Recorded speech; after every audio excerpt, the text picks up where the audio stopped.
aniga waxay igu muuqataa aan ku horumaray dhalinyarada waa weydiiyay qof walba ka jawaabeen aniga aan ka jawaabo waxay igu muuqataa waxa ii muuqda rajo aad iyo aad u badan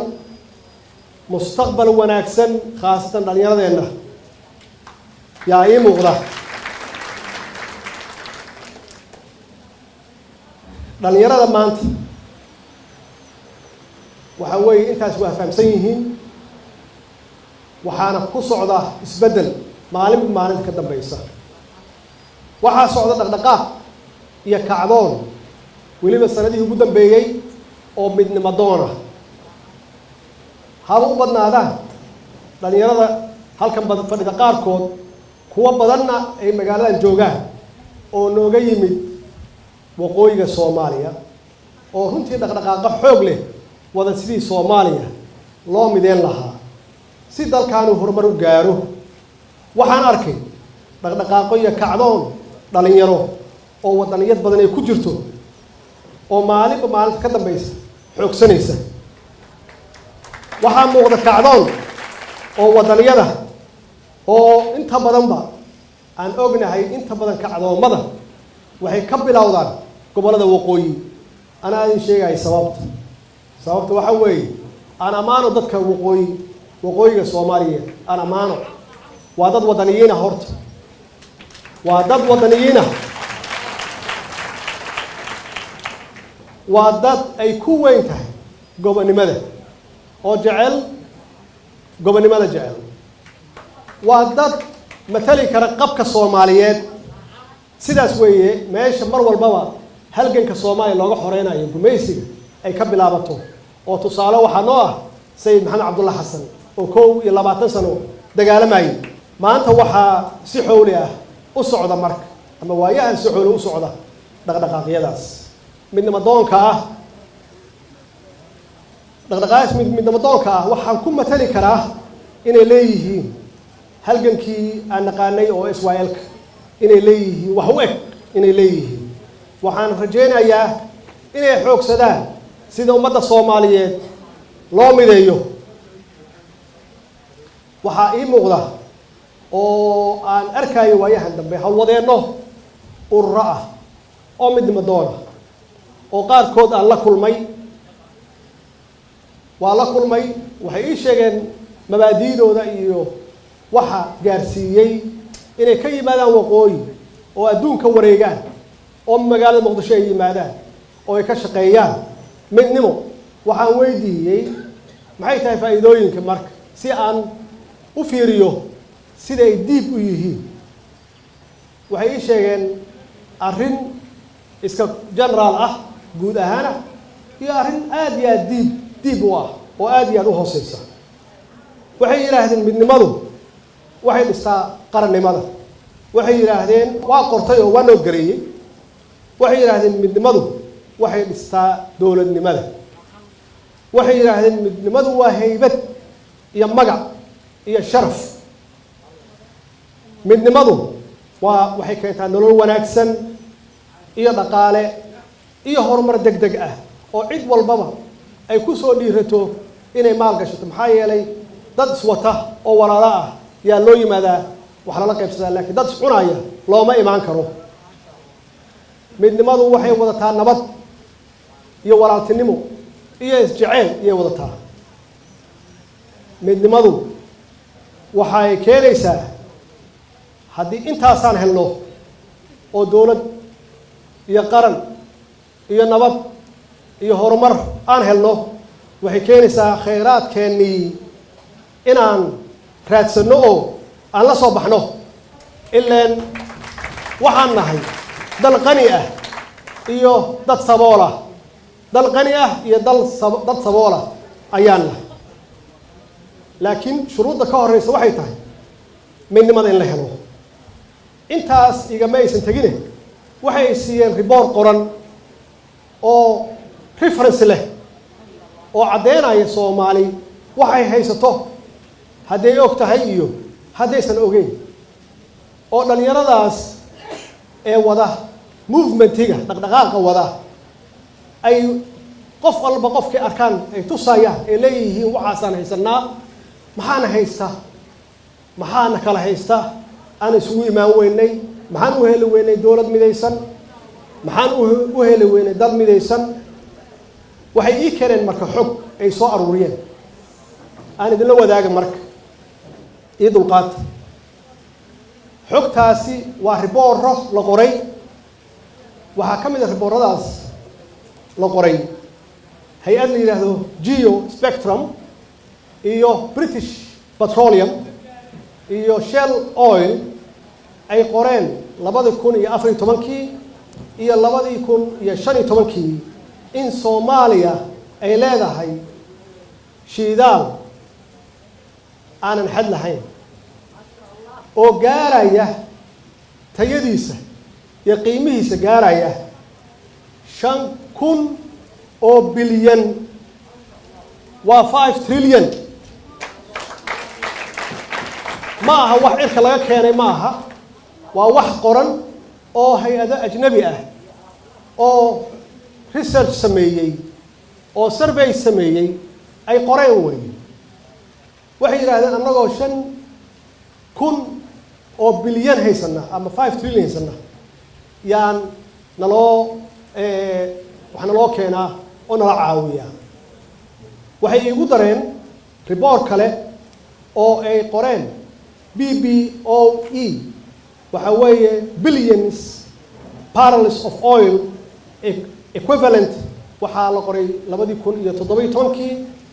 wuxuu sheegayaa natural gaska Soomaaliya ku jira oo kaydka ah inuu yahay 2 bilyan oo dollarka Mareykanka ah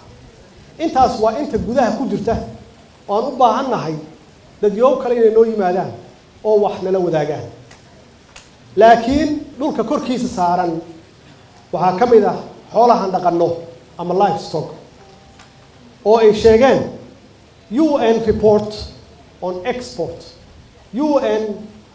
ka report ay sameeyeen oo ah wax dhoofinta xoolaha oo ay muujinaya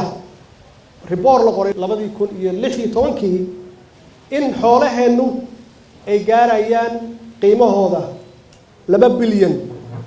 oo dollar ogaada si organized ah uma xanaanino dad reemiya wata dad reemiga ah xitaa kuma noola xoolaha iyaga dadku ku nool ee si cilmiyeysan xoolaha looma dhaqdo haddii xoolaha si cilmiyeysan loo dhaqdo macnaheedu intaan waa conservative waa tira cadad aad u yar weyn intii aan soo sheego dhan waxa weeye waa tira conservative ah weyn waa inta ugu yar waxa soo haray kalluunka commercial fishing waxa weeye iyadana UN conventions of the law of the sea ay qoreen 2014 waxay sheegeen badeena kheyraadkiisu inuu yahay 1 bilyan inay ku jirto waa meesha inta ugu hooseysa weyn waxay kaloo ii keeneen oo ii sheegeen wiilashaas waqooyi ka yimid macdanta dalka ku jirta reportkaana waxaa qoray Nuclear Energy Agency waxa weeye NEA yaa qoray 2016 waxaa ku jira uranium dalkeena waxaa ku jira dahab waxaa ku jira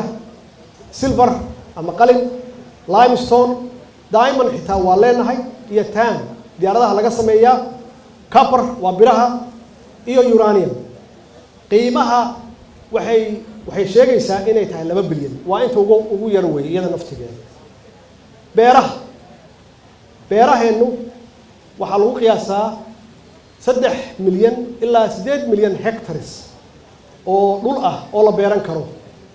waxaan leenahay 2 webi oo inta badan aan go'in oo socda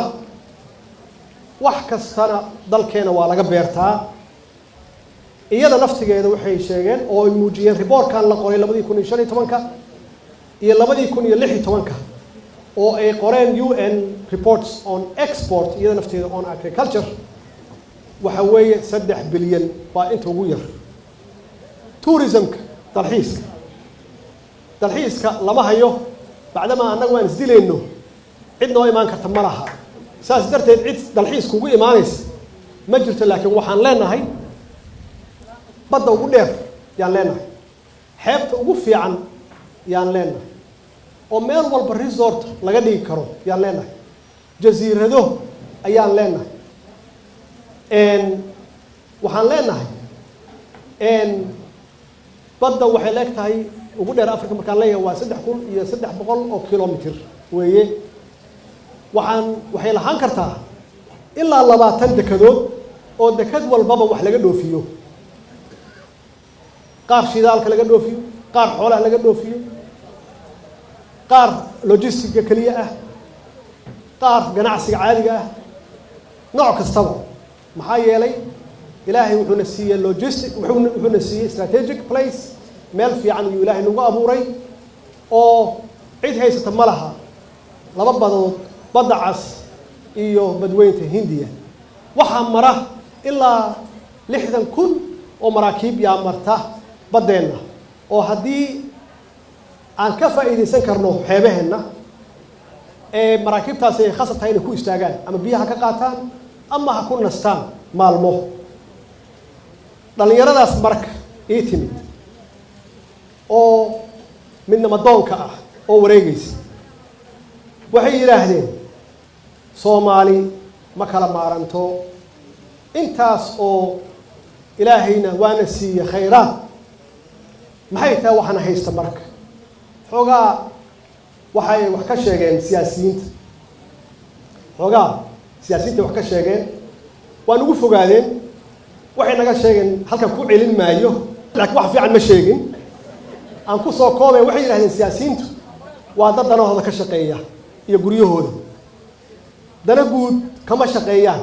iyo mustaqbalka caruurteena kama shaqeeyaan taariikh kama shaqeeyaan mustaqbalka iyo masiirka dalkan kama shaqeeyaan waxaan ku yiri nimanyo aan ugu fogaanina wax noo reeba wuxuu baa dhabka ah arrintaas waxaan idin sheegi midnimadu sahal kuma timaado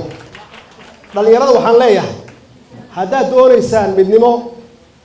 waa inaad kacdaan waa inaad istaagtaan annagu siyaasiyiin baan nahay haddaan dale kala duwan leenahay noo sheega oo noo imaada oo marmarka qaarkoodna khasba haddii kale 20 milyan waa gaaraynaaye wax yar baa naga soo haraya gaajaan u la'aanaynaaye iyo macaluul iyo sabool inta siyaasiyiintu ay kala hayaan dadka shacabkana waa dhimanayaan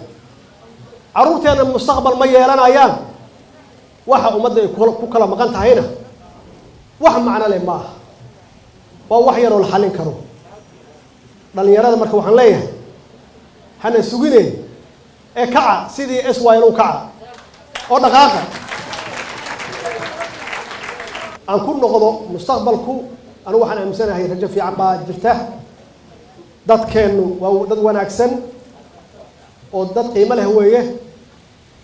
waxaan ilaahay ka baryayaa in rajadaas ilaahay noo rumeeyo yaan ilaahay ka baryayaa oo ah in midnimadeennii ay soo noqoto oo dadka Soomaaliyeed waqooyi koonfur waa la isu baahan yahay aan dib isugu soo noqono maslaxadaha yararkaana laga tago wasalaamu calaykum waraxmatullaahi wabarakaatuh